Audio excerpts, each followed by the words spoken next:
보라, 장차 한 왕이 공의로 통치할 것이요 방백들이 정의로 다스릴 것이며 또 그 사람은 광풍을 피하는 곳, 폭우를 가리는 곳 같을 것이며 마른 땅의 냇물 같을 것이며 곤비한 땅의 큰 바위 그늘 같으리니 보는 자의 눈이 감기지 아니할 것이요 듣는 자가 귀를 기울일 것이며 조급한 자의 마음이 지식을 깨닫고 어눌한 자의 혀가 민첩하여 말을 분명히 할 것이라.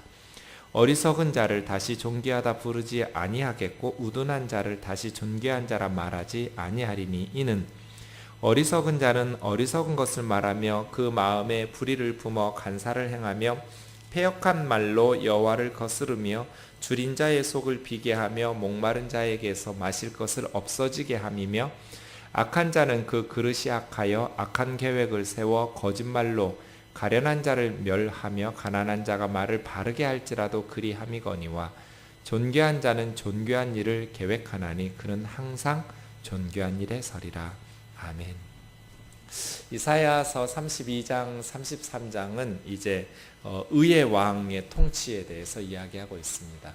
그 전에 28장에서 29장까지 예루살렘과 유다의 리더들의 어리석음과 죄에 대해서 이야기했었습니다. 그리고 30장과 31장은 특별히 아수르의 공격, 주전 701년에 아수르의 공격에 대비한 예루살렘의 계획, 그것이 애굽을 의지하면서 애굽을 의지하는 외교적 계획이 세상적으로는 가장 합리적이고 지혜로운 최선의 선택인 것 같았지만 하나님께서 보실 때는 매우 어리석은, 왜냐하면 하나님께 묻지 아니하는, 하나님을 신뢰하지 아니하는 방법이었기 때문에 그렇습니다.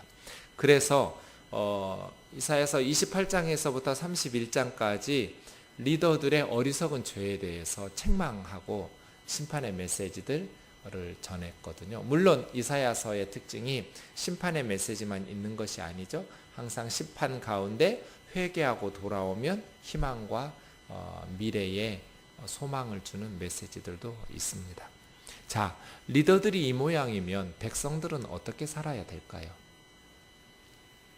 리더들이 하나님 앞에서 책망을 받아요.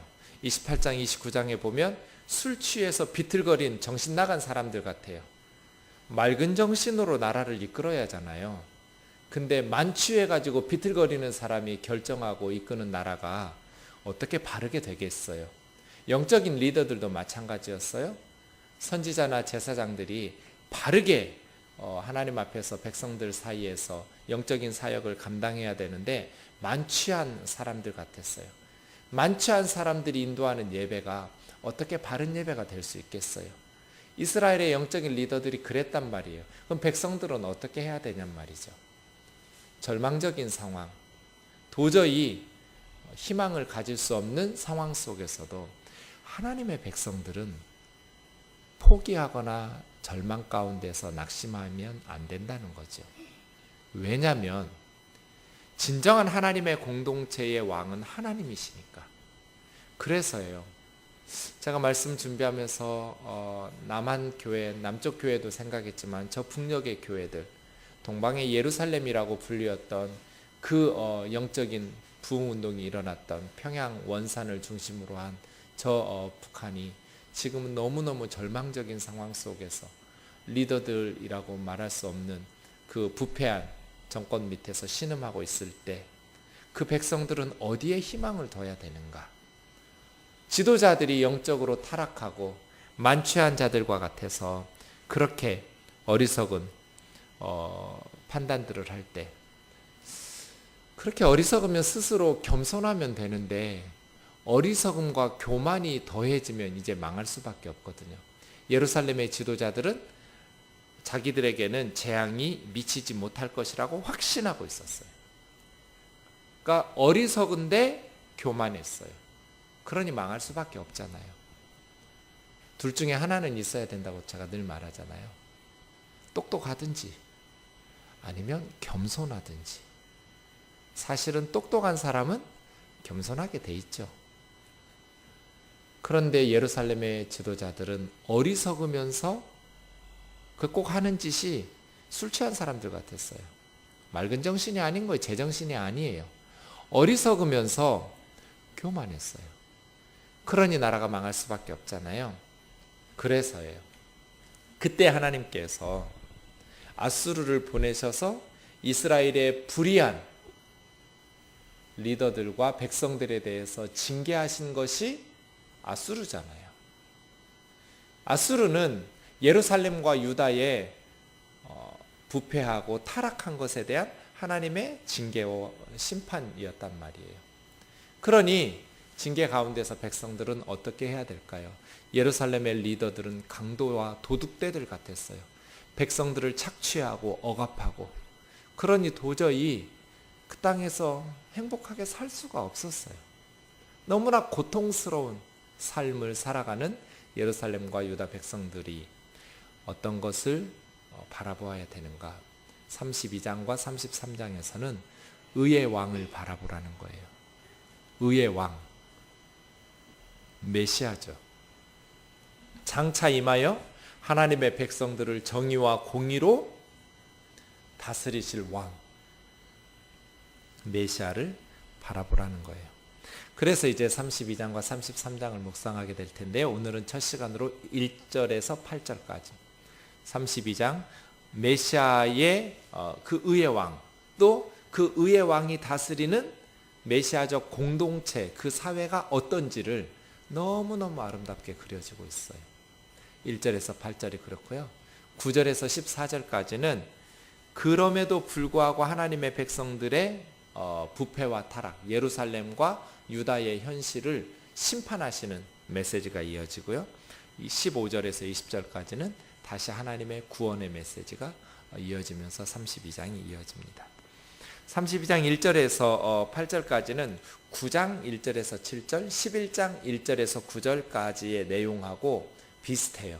그런데 더 발전한 것들이 있어요. 더 완전한 모습의 메시아의 통치를 받는 하나님의 백성들의 공동체의 모습이 드러나는데요. 백성들이 함께하기 때문이에요. 단순히 의의 왕이신 메시아 예수 그리스도만이 아니라 그의 통치를 받는 리더들과 백성들이 변화되는 정말 완벽한 모습, 이런 나라에서 한번 살아보고 싶어요.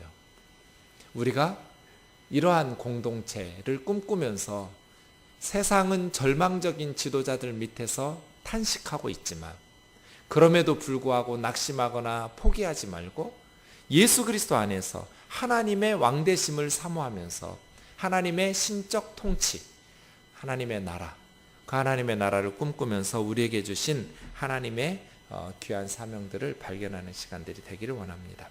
1절을 보십시오. 보라, 장차 한 왕이 공의로 통치할 것이요. 메시아죠. 장차 하나님께서 한 왕을 보내셔서 공의로 통치하게 하실 것이에요. 그 메시아는 하나님의 대리 통치자죠.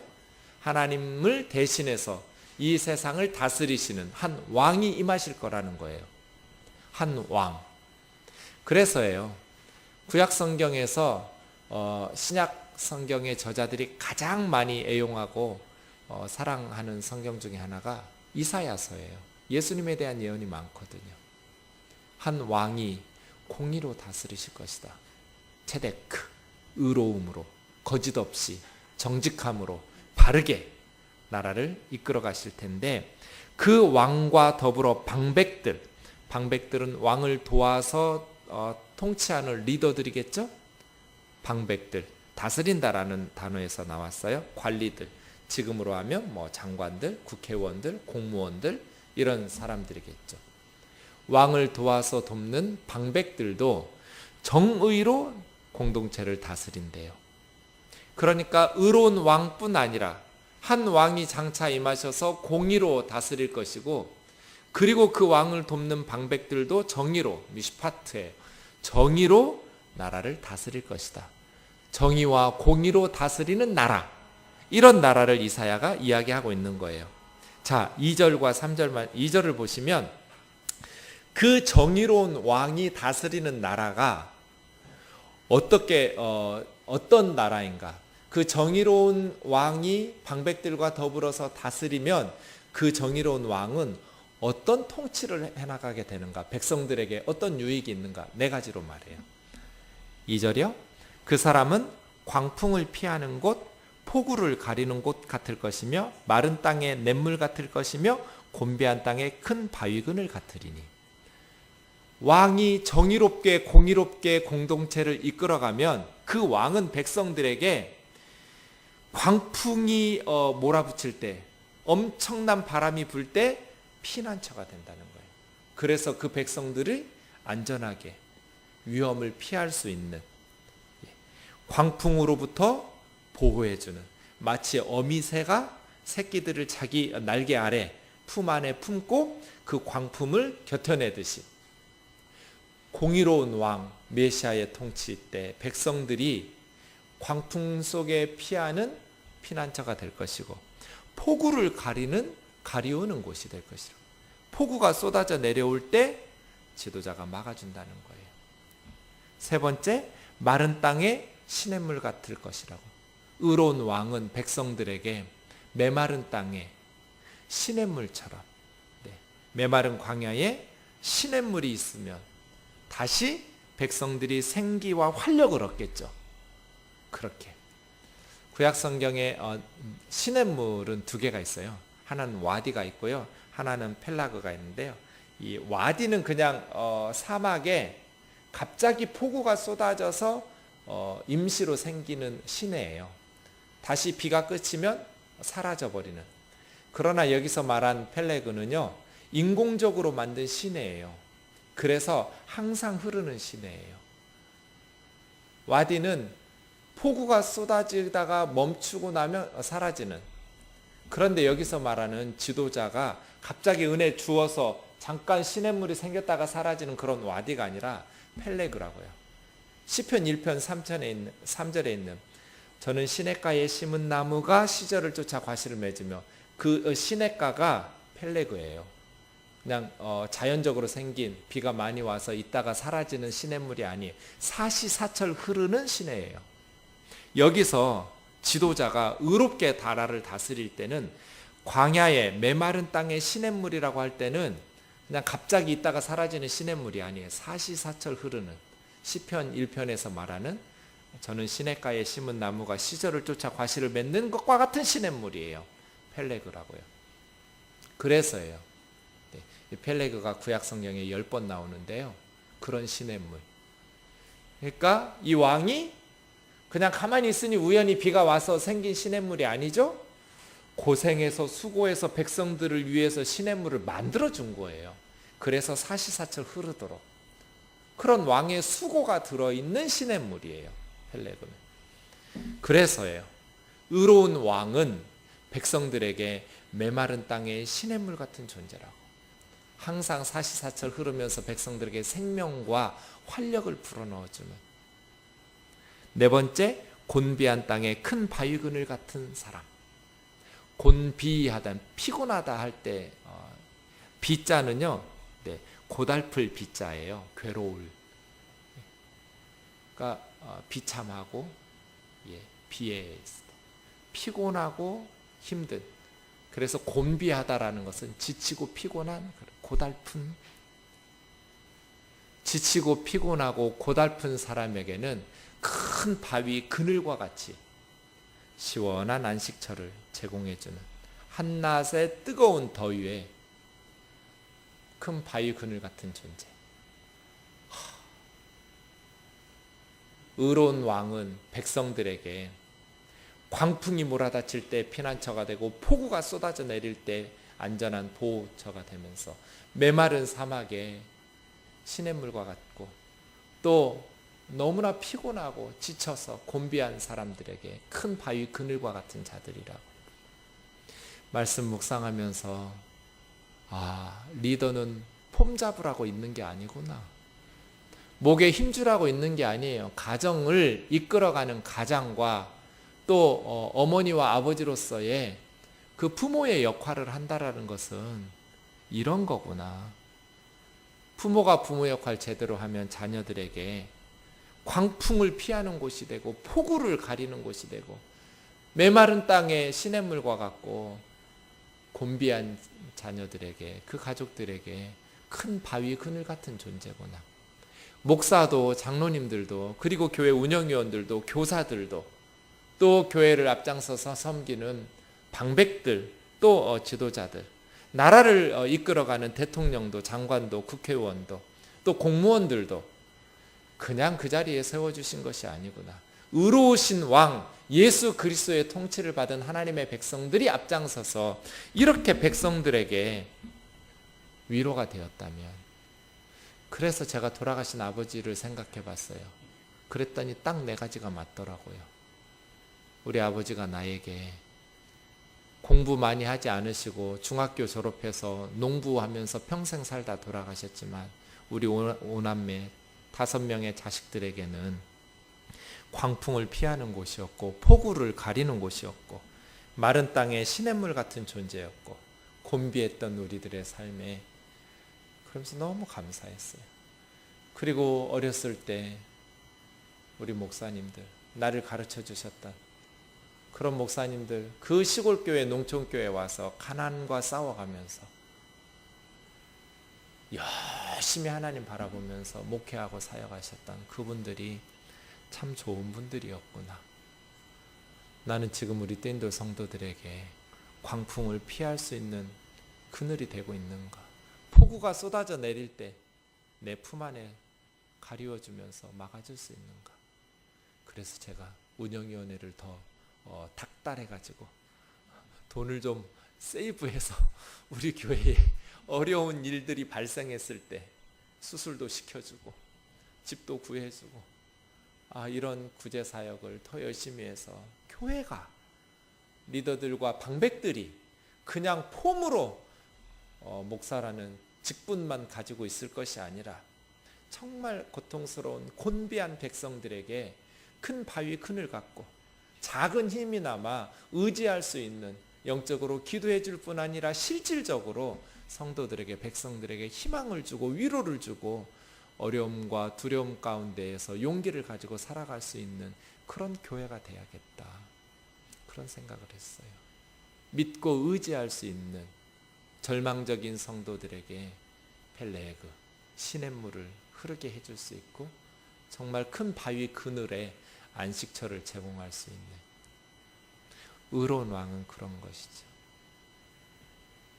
정말 절망적인 상황에 만취해서 비틀거리면서 나라를 이끌어가고 있는 지도자들을 책망한 후 이사야 선지자는 보라, 시선을 집중시켜 놓고 장차 한 의로운 왕이 오실 것이다. 하나님의 종 메시아가 오셔서, 의의 왕이 오셔서 그가 공의로 나라를 통치하실 것이고 그의 통치를 받은 백성들, 방백들이 정의로 공동체를 섬기기 시작할 때 그들은 광풍의 피난처가 되고 폭우의 안식처가 되고 메마른 땅의 시냇물처럼 곤비한 자들에게 큰 바위 그늘처럼 든든한 의지할 자들이 될 것이라고. 우리가 이러한 삶을 살았으면 좋겠습니다. 그렇게 메시아가 통치하면 그 나라가 어떻게 될까요? 3절에서 4절입니다. 같이요. 이사야 32장입니다. 시작. 보는 자의 눈이 감기지 아니할 것이요 듣는 자가 귀를 기울일 것이며 조급한 자의 마음이 지식을 깨닫고 어눌한 자의 혀가 민첩하여 말을 분명히 할 것이라. 여기도 4가지예요. 의로운 왕이 백성들에게 어떤 존재가 되는가 4가지로 이야기한 후에 그 의로운 왕의 통치를 받으면 백성들이 어떻게 변하는가 4가지로 말했어요. 첫 번째, 보는 자의 눈이 감기지 아니할 것이요 보지 못했던 자들이 눈을 뜨게 돼요. 그래서 보게 될 거예요. 두 번째, 듣지 못하던 자들이 귀가 열려서 이제 듣기 시작할 거예요. 세 번째, 조급한 마음, 뭐든지 서투르고 그냥 눈에 보이는 것에 판단하면서 실수가 많았던 그 조급한 마음들이 이제는 지식을 깨닫는 마음으로 경솔하지 않고 성급하게 판단하지 않으면서 사려 깊고 신중한 마음을 가지게 될 거예요. 네 번째, 어눌한 자의 혀. 어눌하다라는 건 말씀 어자의 눌자가 더듬는다는 거예요. 더듬을 눌이에요. 말을 더듬는다. 그러니까 제대로 말하지 못하는 그런 뜻이에요. 말을 제대로 하지 못했던 자가 그 혀가 이제는 민첩해져서 말을 분명히 해서 의사소통이 잘 될 거예요. 자, 의의 왕이 다스리니까 백성들이 네 가지가 변해버렸어요. 보지 못하던 것들, 앞을 보지 못하던 사람들이 제대로 보는, 그러니까 분별력이 생긴 거예요. 제대로 세상을 보기 시작했어요. 듣지 못하던 자들, 뭐 예전에는 다 맹인이었고 듣지 못했던 분들, 그런 의미가 아니에요. 예전에도 본 줄 알았어요. 예를 들어서 예전에도 보았죠. 히틀러 시대에도. 그런데 히틀러가 악인인 줄을 몰라본 거잖아요. 보았는데 제대로 못 본 거잖아요. 여기서는 이제 그래서예요. 참 이게 가슴 아픈 게 뭐냐면, 지도자들이 잘못되면 지도자만 잘못된 게 아니고 그 지도자들에게 세뇌당한 백성들도 잘못된 편견에 세뇌되는 거예요. 목회자만 잘못되면 좋겠는데, 제가 잘못되었을 때 저만 잘못되는 것이 아니라 뜨인돌 성도님들도 잘못될 가능성이 매우 높죠. 그래서 보긴 봤죠. 과거에도 보았는데, 들었죠. 말도 했어요. 다 마음으로 생각했어요. 그런데 제대로 보지 못한 거죠. 그런데 예수님께서 다스리시니까, 의의 왕이 통치하니까 이제 제대로 보기 시작하는 거예요. 그리고 제대로 듣기 시작하고요. 조급했던 마음들, 제대로 분별력 없이 보았던 것들이 바른, 신중하게 깊이 생각하지 않고 성찰하지 못하던 사람들이 이제는 본질을 꿰뚫어 보면서 분별력이 생긴 거죠. 그리고 말을 제대로 하지 못했던 그러한 사람들이, 본인의 생각이 뭔지도 모르고 생각이 있어도 어떻게 표현해야 될지 몰랐던, 혀가 어눌했던 사람들이 이제는 분명하게 말하고 똑똑하게 자기의 의견을 분명히 말을 한다라는 것은, 하나님과도 의사소통이 잘 되고 백성들 서로도 의사소통이 잘 되는 그런 성숙한 백성들이 된 거예요. 리더만 바뀌었을 뿐인데, 왕이 바뀌니까 백성들이 성숙한 시민의식을 가지게 된 거예요. 영적으로도 성숙해졌고 윤리적으로도 성숙해진 거예요. 인격적으로도 성숙해졌어요. 그래서 거짓에 속지 않게 되는 것이죠. 이것이 축복이에요. 우리가 보아야 될 것을 바로 보고 들어야 될 것을 바로 듣고, 마음에 생각하는 것들을 성급하게 어리숙하게 이단 같은 거짓말에 속지 않고 바르게 분별력을 가지고 생각하고 사려 깊게, 그리고 우리가 생각하는 것들을 바르게 표현하면서 분명히 말하면서 의사소통하면서 살아간다면 이게 축복이죠. 왕이 바뀌니까, 의로운 왕이 통치하기 시작하니까 나라가 이렇게 변하기 시작한 거예요. 백성들이 달라졌어요. 그래서요, 9장과 11장과 달라진 부분이 32장 이 부분이에요. 9장에서는 의의 왕의 통치가 있었어요. 그런데 32장에서는 의의 왕의 통치의 결과 백성들과 방백들이 성숙하게 변화된다. 이 메시지가 추가되었어요. 사랑하는 형제 자매 여러분, 우리 주 예수 그리스도 안에서 우리가 감겼던 눈이 열리고 또 막혔던 귀가 열리고 아둔했던 마음이 열려서 지식을 깨닫고 어눌했던 혀가 풀려서 분명하게 하나님과 또 사람들과 의사소통하는 그러한 성도가 되기를 주의 이름으로 축원합니다. 성숙한 그리스도인이 되는 거죠. 한국교회에 필요한 게 이거예요. 3절 4절 착해요. 어느 나라 성도들이 이렇게 열심을 가지고 기도하고 이렇게 열심히 예배하고 이렇게 열심히 헌금해요? 이런 나라 거의 없어요. 한국 성도님들처럼 착하고 열심히 있고 그런 성도님들이 없어요. 전 세계 어디를 봐도. 문제는 성숙하지가 못해요. 너무 순진하다 보니 잘 속아요. 분별력이 없어서. 못된 사꾼 목자들 밑에서 종노릇 하는 거 보면 너무너무 속상하고 가슴 아파요. 이렇게 착한데, 이렇게 순진한데, 이렇게 열심히 기도하면서 이렇게 교회를 사랑하고 하나님 사랑하시는데 정말 좋은 리더들이 이 성도님들을 이끌면 얼마나 하나님 나라 위에서 힘있게 유익한 일들을 감당할 수 있을까? 이렇게 탄식할 때가 한두 번이 아니에요. 그건 저도 마찬가지죠. 우리 띠인들 성도님들 참 착해요. 그래서 정신이 번쩍 들어요. 때로는 심각한 고민에 빠지기도 해요. 깜도 안 되는 내가 목사의 자리에 서 있느라고 정말 이 착한 성도님들의 이 귀한 인생과 신앙을 낭비하고 있으면 어떡하나 하는 두려움과 염려가 참 많아요. 그래서예요. 성숙해지는 거. 닫혔던 눈이 열려서 말씀을 제대로 보고 세상을 제대로 볼 수 있고, 막혔던 귀가 열려서 성령의 음성을 제대로 듣고 성경의 메시지를 제대로 듣고,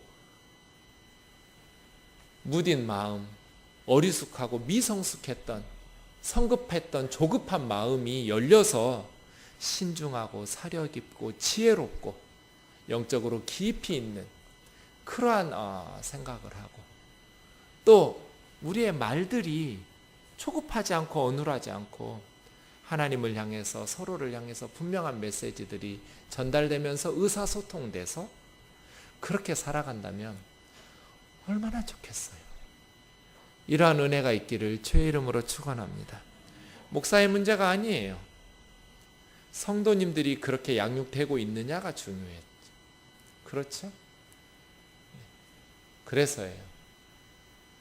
모든 세대가 정말 성령의 은혜 안에서 예수 그리스도의 말씀과 진리 안에서 우리가 이렇게 성숙한 그리스도인들로 성숙해지기를 원합니다. 그렇게 되면 어떻게 될까요? 1절에서 의로우신 왕이 통치해요. 방백들도 정의롭게 다스려요. 그 왕을 도와서. 그랬더니 2절에서 4가지 그 의로운 왕은 광풍의 피난처가 되고 폭우의 안식처가 되고 메마른 사막의 시냇물이 되며 곤비하고 피곤한 자들에게 큰 바위 그늘이 돼요. 그랬더니 백성들이 그 안에서 시간이 지나니까 3절 4절에 4가지로 변했죠. 감겼던 눈이 떠지고 막혔던 귀가 열리고 조급했던 마음들이 신중해지고 사려 깊게 되고, 그 다음 어눌했던 혀들이 풀려서 분명하게 말하기 시작했어요. 그러면 그 다음 사회가 어떻게 될까요? 5절이에요. 어리석은 자를 다시 존귀하다 부르지 아니하겠고 우둔한 자를 다시 존귀한 자라 말하지 아니하리니.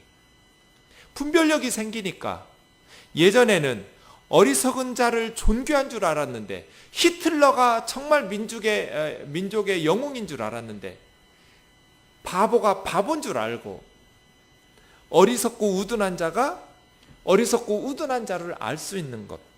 그럼 이제 세상이 제대로 돌아가는 거잖아요.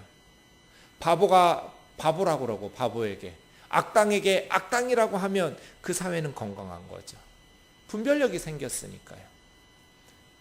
어리숙하고 분별력 없는 백성들은 어떻게 해요?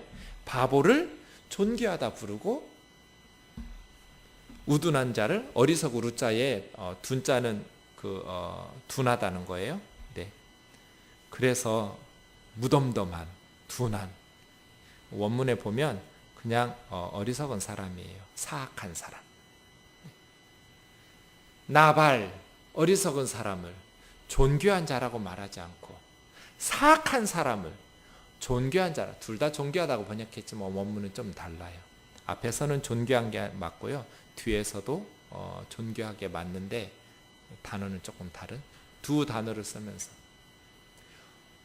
그러니까 영적인 분별력이 생기고 인격적으로 성숙해지니까 백성들이 이제는 어리석은 사람은 국회의원이 안 되는 거죠. 대통령 안 되는 거예요. 어리석은 사람은 어리석은 사람이라고 분별력 생기고, 또 우둔한 사람은, 사악한 사람은 악당이라고 말하니까, 바보를 바보라고 말하고 악당을 악당이라고 말하니까 그 사회가 건강하죠.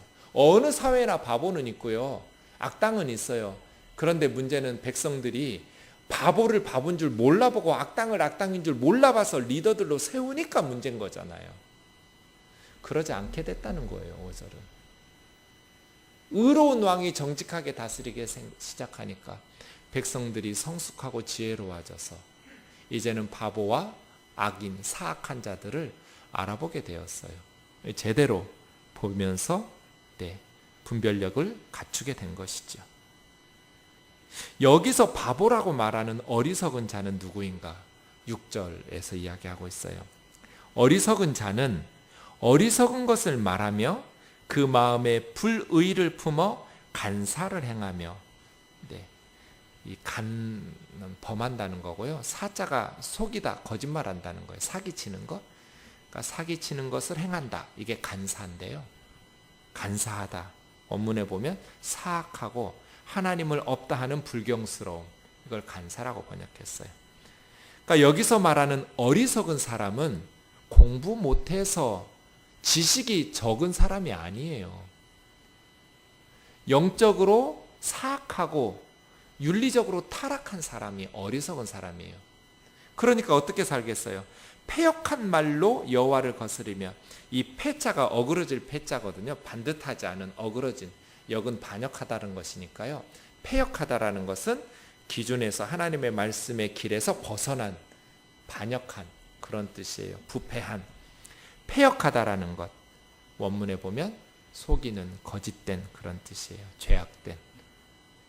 그러니까 이 사람들은 말이 거짓된 말, 여호와를 거스르고 굶주린 사람들의 심령을 비게 하고 굶주린 사람들의 밥그릇을 뺏어서 더 가난하게 만들고 목마른 사람들에게서 마실 것을 빼앗아가는 사람들.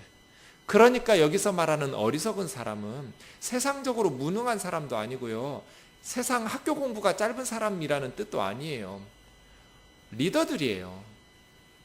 그런데 왜 바보라고 말하냐면, 왜 어리석다고 나발이라고 말하냐면, 그들이 그렇게 악하게 행하는 이유는 하나님이 없기 때문이잖아요. 하나님 없이 지가 세상의 전부인 것처럼 목에 힘주면서 악을 행하면서 그 두려운 줄을 모르고 살아가는 사람이 진짜 바보죠. 그래서 어리석은 자라고 말하는 거예요. 지적으로 어리석은 사람이 아니라 영적으로 하나님이 없다고 말하는 우상숭배자들이며 윤리적으로 타락하고 부패해서 굶주리고 있는 사람의 밥그릇을 빼앗아가고 목마른 사람에게서 마실 물을 빼앗아서 탐욕을 부리고 착취하고 억압하는 사람들, 하나님의 심판을 두려워하지 않기 때문에 어리석다고 말하는 것이죠. 이런 어리석은 사람을 이제 백성들이 다시는 존귀한 자라고 말하지 않는 거예요. 리더로 세우지 않는 거죠.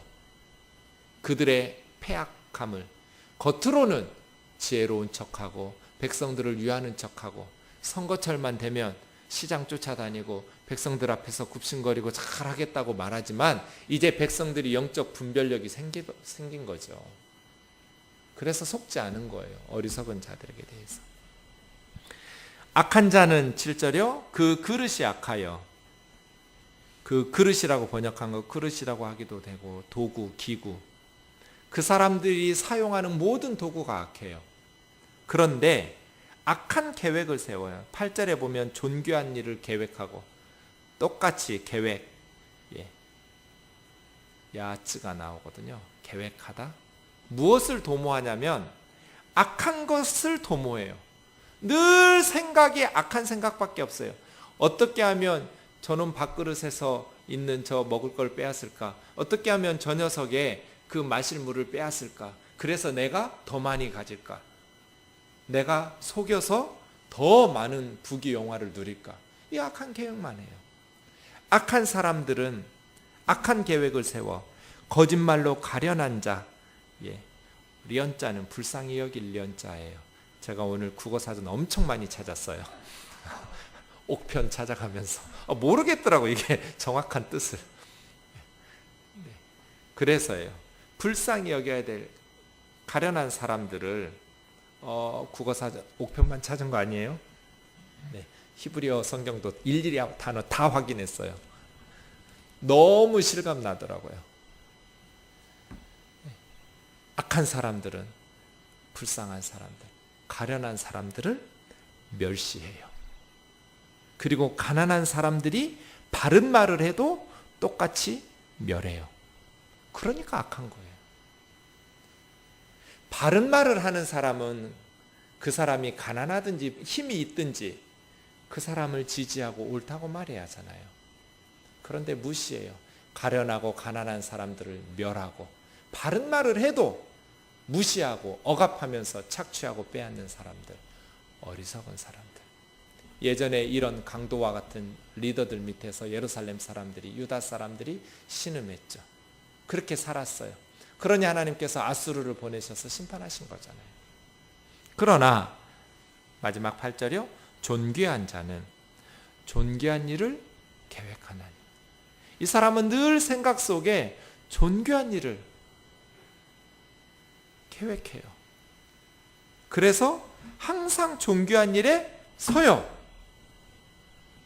달리다 쿵 할 때 그 쿵이 서다요. 소녀야 일어나라 서라 할 때 존귀한 일에 쿵 하는 거예요. 항상 이 사람은 존귀한 계획하고 존귀한 생각을 품으니까 존귀한 일을 하는 곳에 서 있어요. 자기에게 이득이 되냐, 내가 함께하는 사람들이 약한 사람이냐, 가난하냐, 가련하냐, 힘 있냐 없냐 따지지 않아요. 존귀한 일에는 언제나 서는 거예요.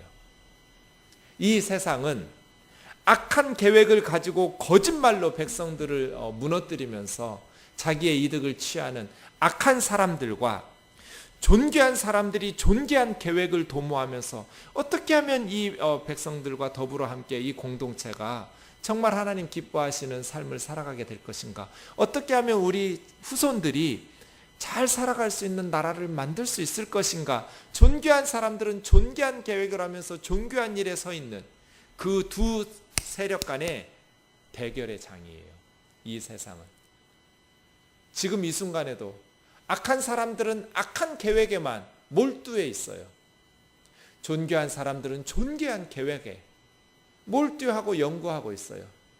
그 두 계획과 두 행동과 두 말이 충돌하고 있어요. 정치계에도, 경제계에도, 교육계에도, 교회도, 전 세계의 모든 나라가 이 악한 계획과 존귀한 일의 계획의 대결의 장이에요. 사랑하는 형제 자매 여러분, 행동으로 쿵 서지 않으면, 행동으로 표현되지 않는 진리는 세상을 바꿀 수 없어요. 생각으로만 옳아서는 세상을 바꿀 수 없어요. 행동으로 그 올바른 생각이 표현돼야 돼요. 그래서 존귀한 사람은 존귀한 계획을 할 뿐 아니라 존귀한 일에 쿵 하고 서는 거예요. 행동으로 옮기는 것이죠. 행동으로 표현된 진리만 세상을 변화시킬 수 있어요. 저는 요즘 이것을 뼈저리게 느끼는 중이에요. 행동으로 표현되지 않는 진리는 세상을 변화시킬 수 없다. 기도만 해서는 세상이 변화되지 않는다. 존귀한 사람은 존귀한 일을 계획할 뿐 아니라 항상 존귀한 곳에 서 있어야 된다. 행동으로 표현돼야 된다는 것이죠. 그런데 존귀한 자와 어리석은 바보의 행동은 그 마음의 계획, 마인드 말이에요. 어떤 마인드를 가지고 살아가고 있느냐에 달려 있어요. 사랑하는 형제 자매 여러분, 예수 그리스도의 통치 아래서 바로 보고 바로 듣고 바로 깨달아 지식을 분별하고 또 바르게 말하면서 존귀하게 살아갈 수 있기를 원합니다.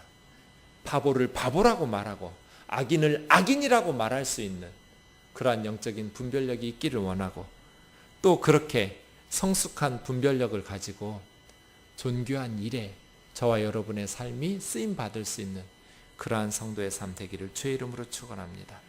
악인들은 하나님을 거스르고 거짓된 말을 일삼고 늘 사람들을 압제하고 속이고 이기적으로 근데 너무 그 속이는 것에 익숙하다 보니까 거짓말에 익숙해서 자기 자신이 먼저 속아서 거짓말인 줄도 몰라요.